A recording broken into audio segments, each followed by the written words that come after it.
Hello friends, এখন আমরা class 6-এর যে রায় মার্টিন দ্বিতীয় যে ইউনিট টেস্ট, সেই দ্বিতীয় ইউনিট টেস্টের 17 নম্বর যে স্কুল, সেই স্কুলের অঙ্কগুলো আমরা করব। প্রথম শূন্যস্থান পূরণ করতে বলেছি, এত ডেকামিটার থেকে কিমিতে আনতে হবে। দেখো ডেকামিটার আগে হেক্টোমিটার, তাই না? তার আগে কিমি, তাই না? তাহলে 2 করে যেতে হবে আমাদের ওপর দিকে, তাই আমরা এটাকে কত দিয়ে ভাগ করব? 100 দিয়ে ভাগ করব, তাই না? তাহলে 0.7 ডেকামিটার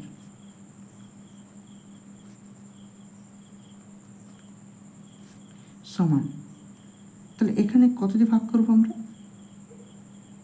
ভাগ করবো আমরা 100 দিয়ে, তাই না? 2 ঘরে যাবো মানে দুটো শূন্য, 1 এবং দুটো শূন্য দিয়ে ভাগ করবো, সমান। যেহেতু আমরা ভাগ করছি, তাহলে দশমিক যেখানে আছে সেখান থেকে 2 করে এগিয়ে আসবে, তাহলে 0.7। তাহলে এখানে দশমিক ছিল, 2 করে এগিয়ে আসবে, এখানে হয়ে যাবে, এটা কিমি হয়ে যাবে। ঠিক আছে, এরপর অঙ্ক দেখো কী বলেছে। বলেছে শূন্যস্থান পূরণ এত অংশ সমান কত শতকরা কত? তাহলে 2 দেখ 3/5 এর 100, তাই না? তাহলে 5 দিয়ে 10-এর 0, আর 5 দিয়ে 10 আর 0, তাহলে 3 দিয়ে 6 0 হয়ে যাবে। তাহলে কত শতকরা হচ্ছে 60%, এটা হয়ে যাবে 60%। ঠিক আছে, একটি মাত্র তল দিয়ে তৈরি ঘনবস্তু হলো, এটা হচ্ছে বল হয়ে যাবে। বলেছে 12 সংখ্যাটিকে ট্যালিমার্কের সাহায্যে প্রকাশ করো। দেখো 1 2 3 4 5 হয়ে গেল, 1 6 7 8 9 10 হয়ে গেল, 11 12 13। ঠিক আছে, এবার বলেছে দুটি পরস্পর মৌলিক সংখ্যার গসা কত? পরস্পর দুটি মৌলিক সংখ্যার গসা হচ্ছে সবসময়ের জন্য 1 হবে। ঠিক আছে, এবার দেখো এখানে বলেছি দুটি পরস্পর, আচ্ছা এটা 25 ভাজিত এটা রয়েছে, তাহলে এটাকে আমরা কি ক্যালকুলেশন করব। দেখো কত দেখের অঙ্ক, এটা হচ্ছে 6 দাগ, 25 ভাজিত 0.002, তাই না? সমান, এটাকে আমরা কী করবো? দেখো 25 ভাজিত এটা হয়ে যাবে 2/3টে শূন্য, দেখো এখানে 3টে শূন্য সংখ্যা রয়েছে বলে 3টে শূন্য, তাই না? সমান 25 গুণ চিহ্ন দেবো, উল্টিয়ে দেবো, তাহলে 1000/2 কাটাকুটি করলে কত হচ্ছে? 2 5 10, দুটো শূন্য, দুটো শূন্য, সমান কত হয়ে যাবে? সমান হয়ে যাবে 25 গুণিত 500, তাহলে 25 5 125 আর দুটো শূন্য, তাহলে উত্তর হয়ে যাবে আমাদের 12,500। তাহলে এটা হয়ে যাবে 12,500। ঠিক আছে, এরপর অঙ্ক দেখো বলেছি -125 টাকা লাভ, এর বিপরীত রাশি কি? এর বিপরীত রাশি হয়ে যাবে +125 টাকা লাভ। ঠিক আছে, এরপরে তাকে আমরা অঙ্কটা করব। 2 দাগের অঙ্ক রয়েছে, একটি বর্গক্ষেত্রের বাহুর দৈর্ঘ্য এত সেমি হলে তার ক্ষেত্রফল, বর্গক্ষেত্রের ক্ষেত্রফল বের করতে হবে। তাহলে দেখো বর্গক্ষেত্রে 2 দাগের 1, বর্গক্ষেত্রের বাহুর দৈর্ঘ্য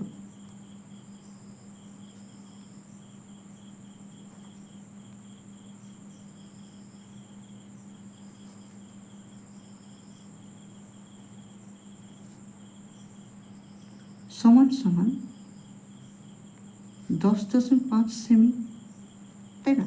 তাহলে ক্ষেত্রফল চাইছি, ক্ষেত্রফল বাহু গুণিতক বাহু হয় বা বাহু স্কোয়ার, মানে 10.5 গুণিতক 10.5 গুণ করে দিতে হবে।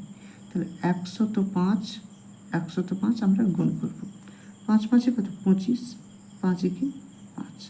দেখো 0 0 0, এখানে 5 0 1, তাহলে 5 2 10 0 হাতে 1 10, এটা হয়ে যাবে। তাহলে 1 1 0 2 5, এখানে একটা সংখ্যা, এখানে একটা সংখ্যা, মোট দুটো সংখ্যার উপর দশমিক বসে যাবে, তাহলে এত বর্গ সেমি। ঠিক আছে, এবার দেখো বলছি এটাকে সামান্য ভগ্নাংশে প্রকাশ করতে বলেছে, আমরা এখানে করে দিচ্ছি। তাহলে এটাকে লিখবো আমরা সমান 3.432, দুটোর উপর পৌনঃপুনিক রয়েছে, আমরা সমান লিখব 3 4 3 2 মাইনাস হবে, এই দুটোকে বিয়োগ করে দেবো, যেটা পৌনঃপুনিক নেই, তাহলে 34। নিচে কত হবে দেখো, দুটো পৌনঃপুনিক রয়েছে, তাহলে দুটো নয়। এবার এটাতে কেবলমাত্র আমাদের পৌনঃপুনিক নেই, তার জন্য একটা শূন্য। আচ্ছা, বিয়োগ করলে কত হচ্ছে, 8 হয়ে যাবে। আচ্ছা,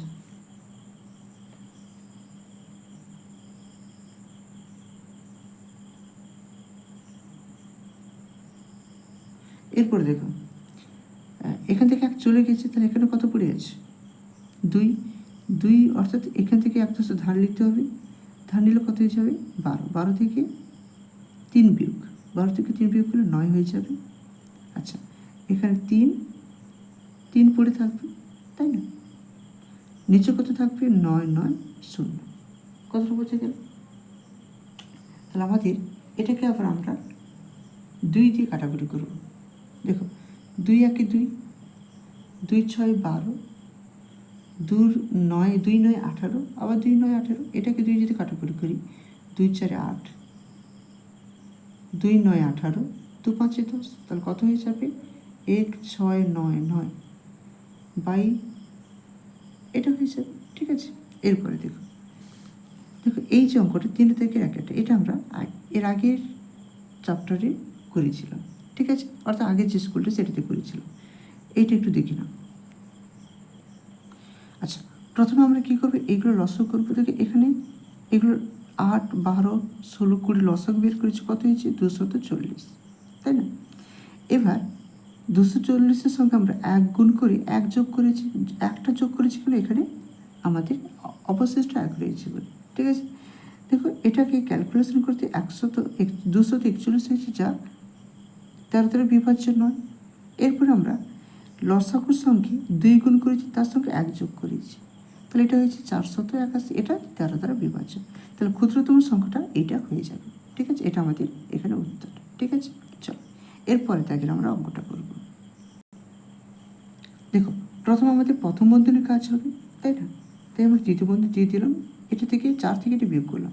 কীভাবে বিয়োগ করবো, 4.00, এখান থেকে বিয়োগ করে 2.07, বিয়োগ করলে কত হচ্ছে, 3.9.1, তাহলে এটা হয়ে যাবে 1.93, গুণিত কত রয়েছে, 2.5, ভাজিত কত রয়েছে, 1.93, তাই না, সমান।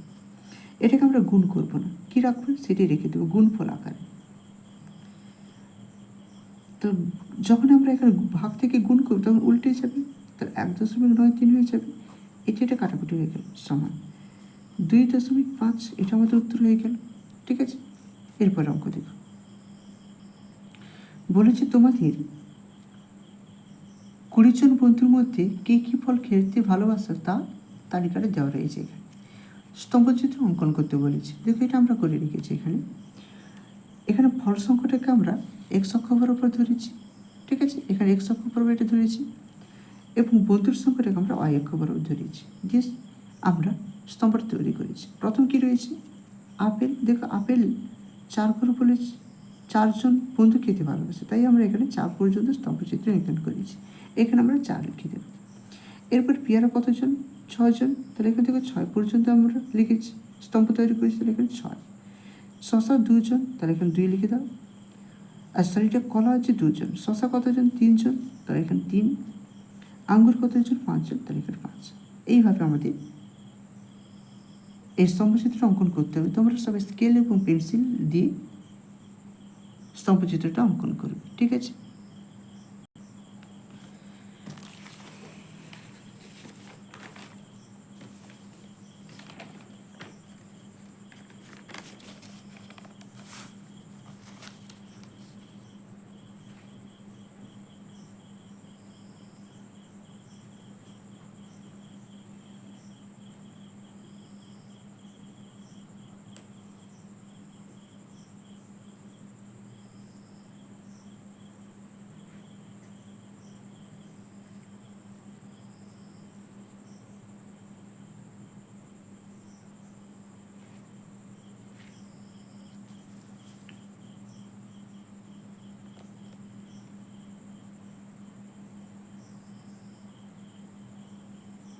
দেখো 4 থেকে 2 অঙ্কটা কী রয়েছে, 0.0 5 পৌনঃপুনিক, তাহলে আমরা লিখবো 0.53 পৌনঃপুনিক।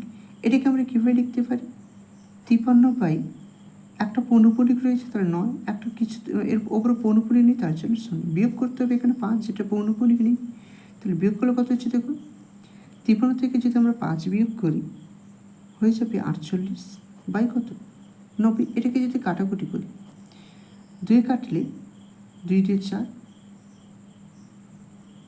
2 4 8 বাই কত হয়ে যাবে 2 5 2 4 8, 2 5 5, 2 5 10, তাহলে হয়ে যাবে, আচ্ছা 3 কাটি, 3 8 24, 3 15, তাহলে 8/15, ঠিক আছে। এরপরে 3 দেখ, এতটি কুলের মধ্যে এতটি কুল পচে গেছে, মোট কুলের শতকরা কত পচে গেছে? এটা হয়ে যাবে দেখো, পচে গেছে কত 4টি, কত কার মধ্যে 24টার মধ্যে 6টি কুল পচে গেছে, তার শতকরা বের করতে বলছে, তাহলে শতকরা আমরা 100 দিয়ে গুণ করে দেবো, তাই না। এবার যদি কাটাকুটি করি 6 দেখো, 6কে 6, 6 4 24, 4 কাটাকুটি করি 4 2 8, 4 5 20, তাহলে কত হয়ে যাবে 25%, তাই না। অতএব তাহলে কত পার্সেন্ট কুল পচে গেছে? অতএব মোট কুলের 25% কুল পচে গেছে।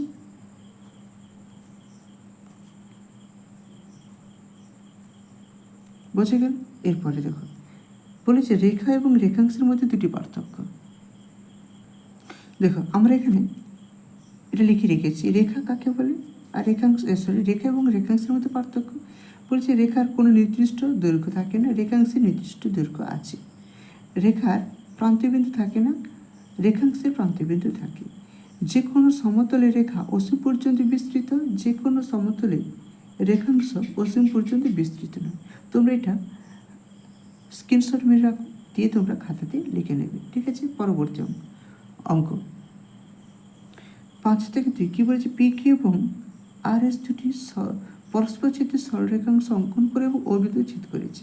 তাহলে দেখো আমরা একটা স্কেল এবং পেন্সিলের সাহায্য করব, কিন্তু আমি এখানে পেনে করে দিয়েছি। দেখো এখানে একটা সরলরেখা, আচ্ছা এখানে রেখাংশ বলেছে, তাই না, তার বিন্দু থাকবে এখানে পি, এটা কিউ, আচ্ছা আর এস বলেছে এখানে, আর এটা এস, এদের মধ্যে বিন্দু কত না ও হয়ে যাবে ছেদ বিন্দুটা, তাই এটা আমাদের চিত্রটা হয়ে যাবে। এরপরে বলেছে সমবৃত্ত সরলরেখা কাকে বলে এবং ছবি এঁকে দেখা। আচ্ছা সমবিন্দু সরলরেখা কাকে বলে না, 2 বা তার বেশি সরলরেখা পরস্পরকে যদি একটি বিন্দুতে ছেদ করে, আচ্ছা এখানে ছেদ করে, তাদের সমবিন্দু সরলরেখা বলবো। এখান থেকে চিত্রতে রয়েছে আমাদের এ বি একটা সরলরেখা, এখানে সি ডি একটা সরলরেখা, এখানে ই এফ একটা সরলরেখা, ও বিন্দুতে ছেদ করেছি, তাহলে এখানে যতগুলো সরলরেখা আছে সেগুলোকে আমরা সমবিন্দু সরলরেখা বলবো, ঠিক আছে। চল এরপরের অঙ্ক, আয়তাকার মাঠের পরিসীমা দেওয়া রয়েছে, এটা দৈর্ঘ্য দেওয়া রয়েছে, প্রস্থ নির্ণয় করতে হবে। আচ্ছা প্রথমে লিখবো আয়তাকার মাঠের দৈর্ঘ্য,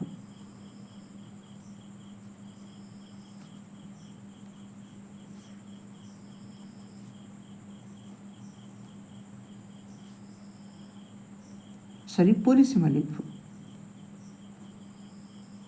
সমান 424 মিটার। এবার অর্ধ পরিসীমা,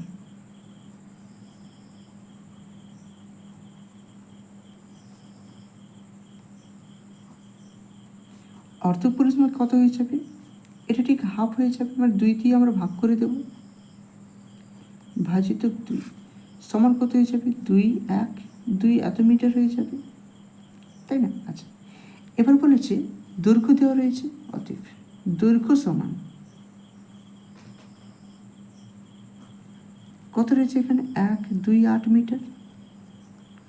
আচ্ছা দৈর্ঘ্য এত দেওয়া রয়েছে, এবার প্রস্থ সমান কত হবে, প্রস্থ সমান এই অর্ধ পরিসীমা থেকে এটা বিয়োগ করে দেবো, তো অর্ধ পরিসীমাতে রয়েছে 212 মাইনাস 128, বিয়োগ করে কত হচ্ছে দেখো, তাহলে 12 থেকে 8 বিয়োগ করলে 4 হয়ে যাবে, এখানে 0 মানে 10 থেকে 2 বিয়োগ করলে 8, এটাও এত মিটার হয়ে যাবে, ঠিক আছে। তাহলে এটা প্রস্থ উত্তর হয়ে গেল আমাদের। আজকে এই পর্যন্ত। ভিডিওগুলো যদি ভালো লেগে থাকে তাহলে প্লিজ লাইক কমেন্ট শেয়ার করবেন এবং সাবস্ক্রাইব করে দেবেন। সাবস্ক্রাইব করে রাখলে আমি যখন কোনো ভিডিও আপলোড করব তোমাদের সঙ্গে সঙ্গে নোটিফিকেশান চলে যাবে। ঠিক আছে, চলো, থ্যাংক ইউ।